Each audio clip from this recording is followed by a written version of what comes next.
কিরে তুই অন মসজিদের সামনে দাঁড়ায় রইলি? দাঁড়ায় রয়েছি। তুই আমার বন্ধু না কে রে? আমি হিন্দু দিকা তখন মসজিদের সামনে দাঁড়ানো কি নিষেধ নাকি? না না, নিষেধ হইব কে লিগা? তুই যদি ফাঁক থাকস তাহলে তো মসজিদের ভিতরে যাইতে পারবি। বন্ধু, আমি না একটা জিনিস লক্ষ্য করলাম, তখন মুসলমান ধর্মের মধ্যে আর আমাকে হিন্দু ধর্মের মধ্যে একটা পার্থক্য আছে। আর ওটা পার্থক্য তো থাকবোই, তগো ধর্ম আলাদা আমগো ধর্ম আলাদা। তুই বুঝস নাই আমি কোন পার্থক্যের কথা কইছি?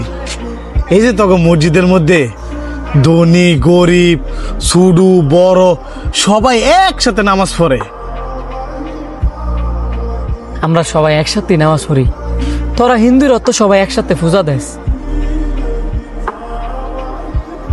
না, আমগো মন্দিরের মধ্যে গেলে বড় লোকরা আগে পূজা দেয় আর গরিবরা পরে।